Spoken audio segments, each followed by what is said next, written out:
steadfast endurance. As believers, we must not allow those who have deliberately and persistently rejected the gospel to instill doubt in our hearts. Here's Gene to explain.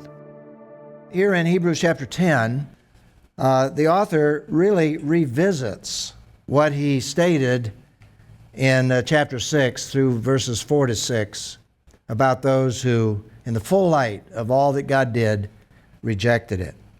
We read, "For if we deliberately sin after receiving the knowledge of the truth," and let me underscore here that knowledge, as it's translated, comes from a basic Greek word, epignosis. Gnosis means knowledge. Epignosis means full knowledge. And here, the word epignosis is used. For if we deliberately sin after receiving full knowledge, total knowledge, comprehensive knowledge of the truth, which many of them had received, there no longer remains a sacrifice for sins.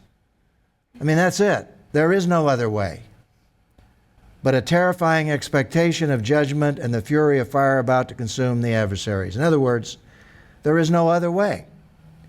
And so he's really revisiting what he said as I said, in chapter 6.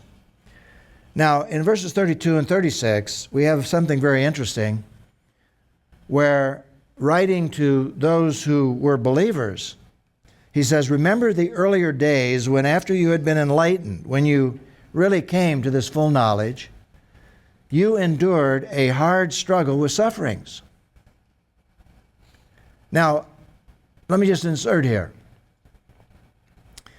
Some believe that this is referring to a period of history where there was an anti-Semitic movement in Rome, the city of Rome, under Emperor Claudius. That happened in the year 49, AD 49, continued for a period of time. And that's when Aquila and Priscilla were driven out of Rome. And we read about that in Acts chapter 18, where it says that they had to leave Rome under the persecution from the Emperor Claudius. It was a very difficult time for all Jews, whether they're believers or unbelievers. And so if you keep that in mind, that could be the basic setting that precipitated this letter or this sermon that was written. Because he says, remember the earlier days when after you had been enlightened, you endured a hard struggle with sufferings. Where did those come from? Possibly from this anti-Semitic movement. Sometimes you were publicly exposed to taunts, which happened. Always happens in some kind of ethnic cleansing. And afflictions. At other times you were companions of those who were treated that way. For you sympathized with the prisoners and accepted with joy the confiscation of your possessions. And literally in situations like that, they're driven out, their properties are taken, burned or turned over to others, knowing that you yourselves had a better and enduring possession. In other words, these Jewish believers had gone through a horrible time. And he says, so don't throw away your confidence because of all of that, which has a great reward. For you need endurance so that after you've done God's will, you may receive what was promised. Now, it's interesting that as he comes to verse 39, he says this. After discussing those earlier, that was a revisitation, as it were, of those who were apostate, who rejected the full knowledge, he reassures them quickly by saying in verse 39, we're not of those who draw back and are destroyed, but those who faith and obtain life. In other words, he quickly reassures them, just as he did back in the earlier verse, where you compare the verse with Hebrews 6:9, even though we are speaking this way, dear friends, remember when he said that? Back there in chapter 6?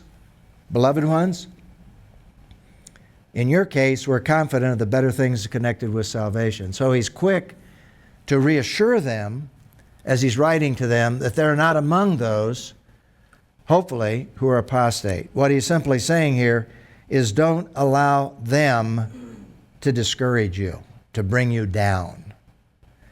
And so the principle, and let me state that again so you get the flow of that. When we're tempted to turn aside from our faith in the Lord Jesus Christ, we must not allow those who have deliberately, persistently rejected the gospel to instill doubt in our hearts. In other words, they were in the midst of persecution. Probably they were being, their properties were being destroyed. Some of them being thrown in prison. And along comes the apostates and those who have rejected the full knowledge of God and Christ and said, I told you so. And they get discouraged. They're on the verge of just giving up. And he said, don't do that. Hold fast. And so the question is, though the setting for this section in Hebrews is distinctly Jewish, how does Principle 16 apply in specific ways in our lives today? And that is allowing people in the midst of our weaknesses or our vulnerabilities to bring us down or to turn us away from Christ. We need to really pray for our college students because they face it every day on the secular campus.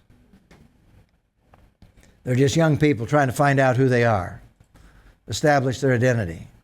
And along comes a professor that just attacks their faith, attacks their foundation. Said, you don't believe that book, that Bible, all that stuff. Instills tremendous doubts.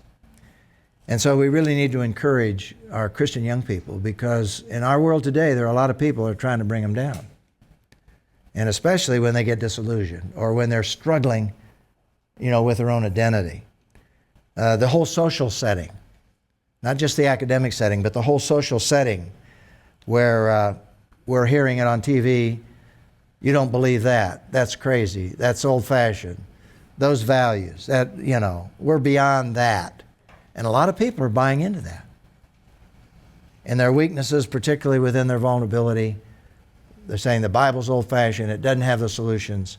And so consequently, when we are tempted to turn aside, we've got to be on guard against those who will deliberately try to bring us down and attack us. That was happening to these Jewish believers. And I think that's one of the motivations behind the author when he was writing this letter to these believers, particularly probably those that had gone through this anti-Semitic situation, which would be similar to what happened, for example, in Nazi Germany, although it was not as severe. But there have been anti-Semitic movements all over the world historically, and that certainly is a very difficult time for Jews, and especially if you're a Jewish believer.